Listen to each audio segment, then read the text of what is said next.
5 hadis Nabi SAW tentang cemburunya Aisyah. Ini saya sering luruskan. Banyak orang subhanallah menyalahkan Aisyah radhiyallahu anha, ummul mukminin.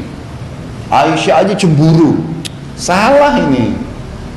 Kalau ada kasus terjadi di zaman Nabi SAW, kasus yang sedang terjadi ada historinya, maka yang diambil hukum bukan historinya.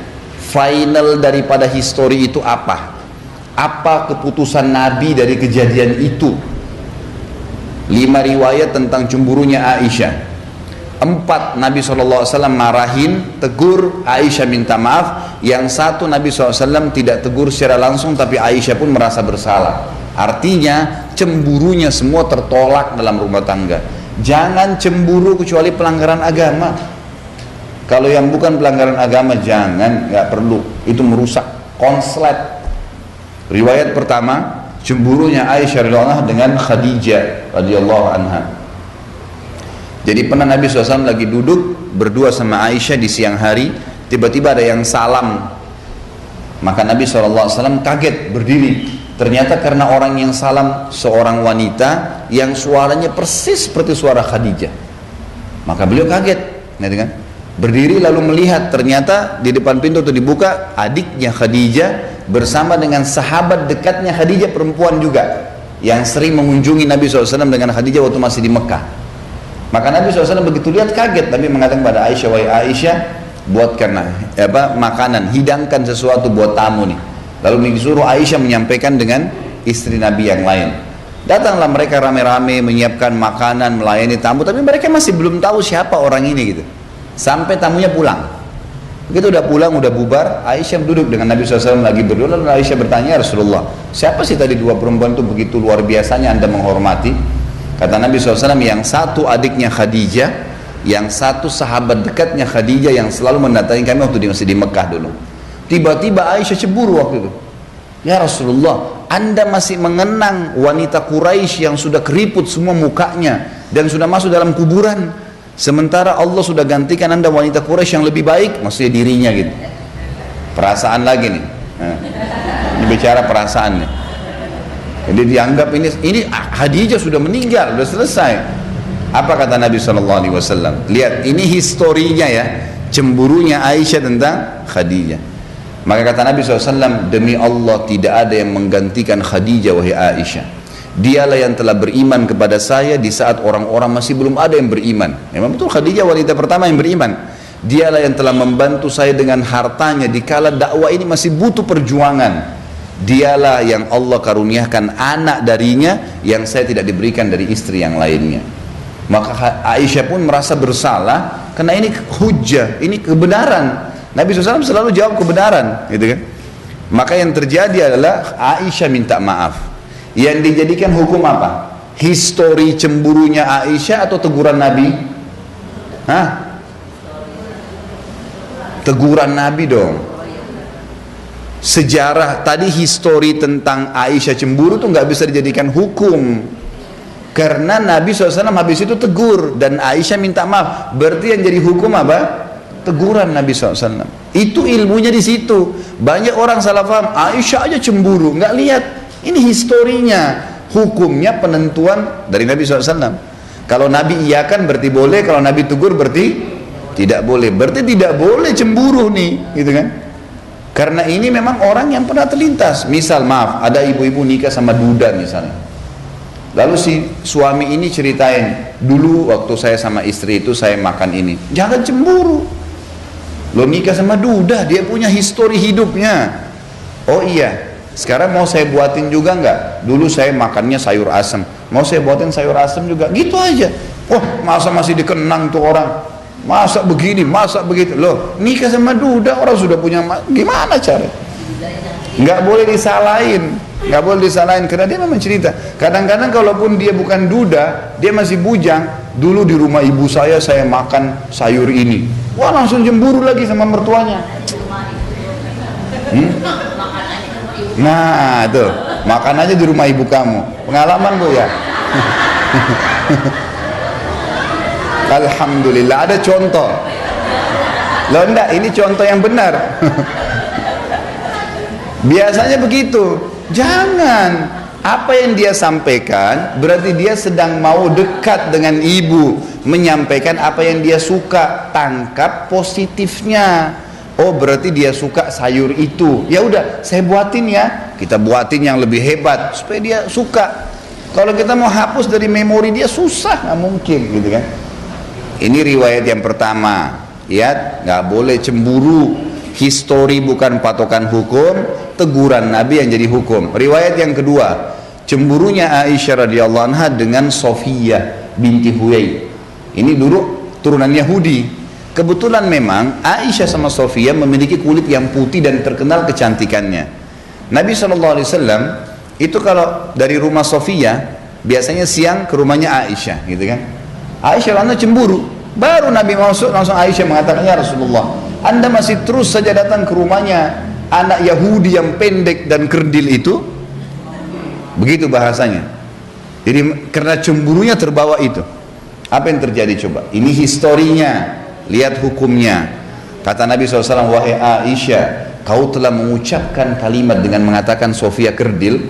Kau telah mengucapkan kalimat kalau ditaruh di air lautan rusak tuh lautan.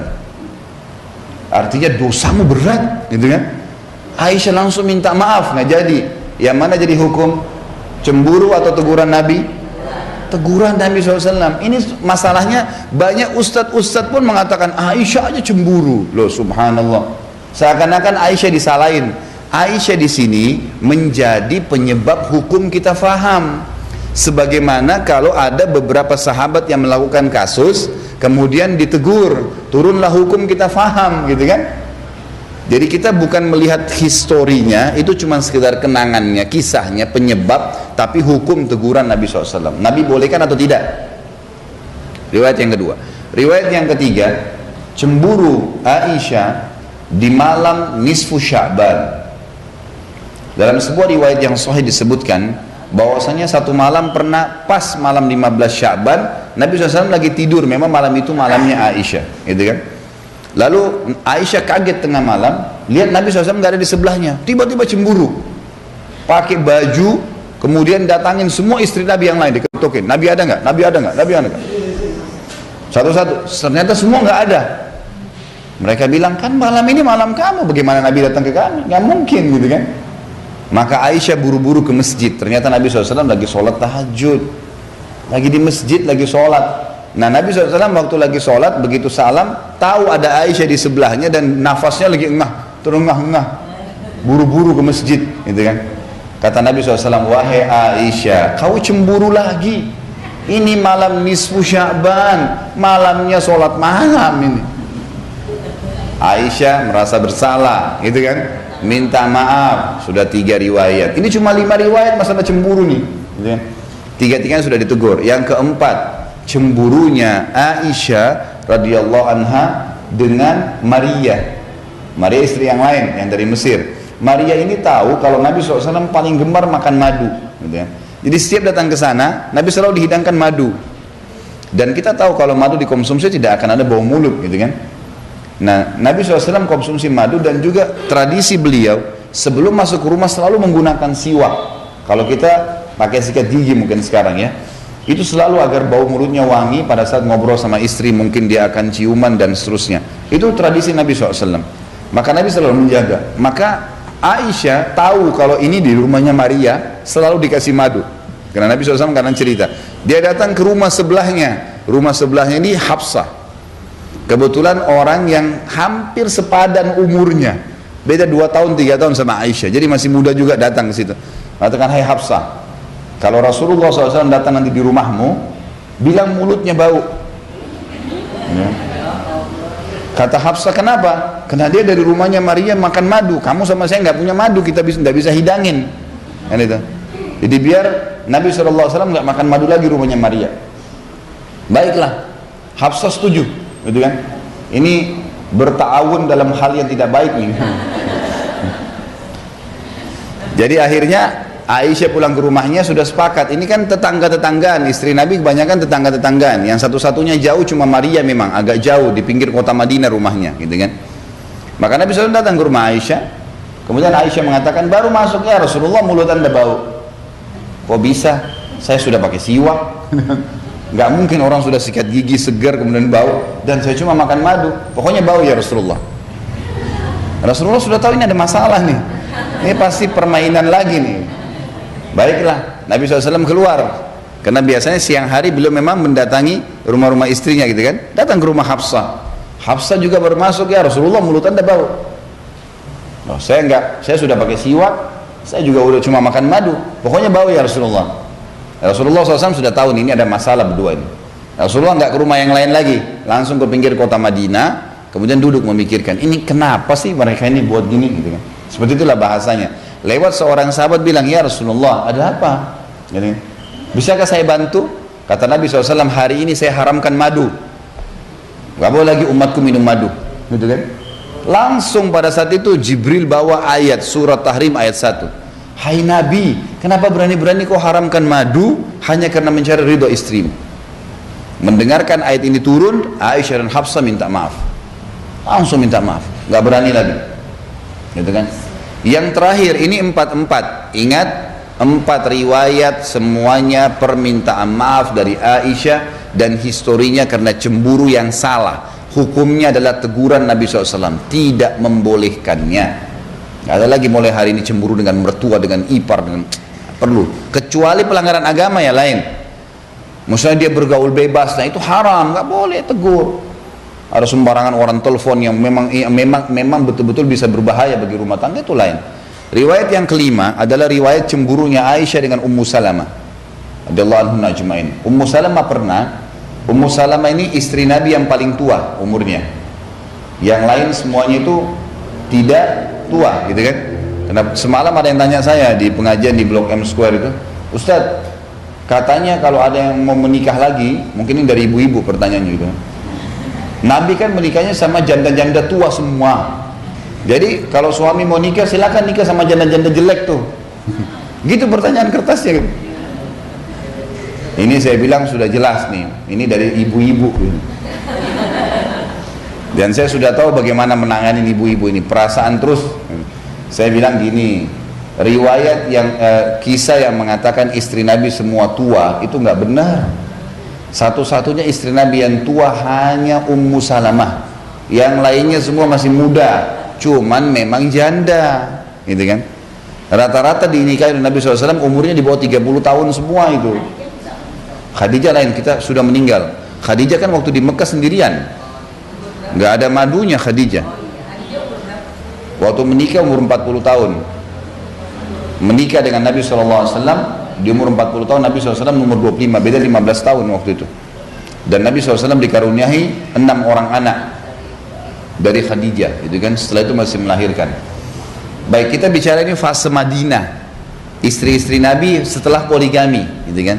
Setelah kasus poligami, karena di Mekah tidak ada poligami selama Khadijah masih hidup. Waktu Khadijah sudah meninggal, maka Nabi SAW menikahi 2 wanita sekaligus, Aisyah dengan Sauda.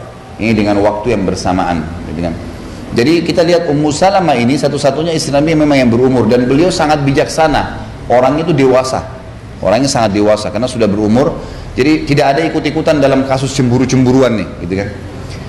Ummu Salamah pernah memberikan hadiah senampan kurma ke rumah Aisyah, niatnya baik. Karena waktu itu Nabi SAW lagi duduk di rumah Aisyah, niatnya supaya dimakan berdua sama Nabi SAW. Niatnya baik, gitu kan. Waktu tiba nampan tersebut dan yang bawa pembantunya Ummu Salamah, Aisyah lihat, gitu kan. Ini pembantu Ummu Salamah, langsung cemburu lagi. Cemburunya ini, masa orang ini sudah tahu waktu saya kok masih mengganggu, padahal sebenarnya dia tidak tangkap nih maksudnya. Makanya jangan pakai perasaan, pakai pikiran. Ini kalau perasaan suudzon terus orang, gitu kan. Akhirnya ditepis lah, Aisyah langsung berdiri, langsung ditepis nampan itu, berantakan sebuah kurmanya. Kata Nabi SAW waktu itu, ini hadis yang, ini riwayat yang kelima ya. Kata Nabi SAW kepada pembantu Ummu Salamah, pungutlah kurma-kurma ini, ibumu lagi cemburu. Udahlah. Itulah. Akhirnya Aisyah malu sendiri, Aisyah ikut mengumungut kurma itu. Dan akhirnya dimakan juga, gitu kan. Yang jadi hukum yang mana? Histori atau penentuan Nabi SAW. Jadi tidak ada cemburu kecuali pelanggaran agama terjadi. Ini akan lebih meringankan hatinya ibu-ibu. Luar biasa.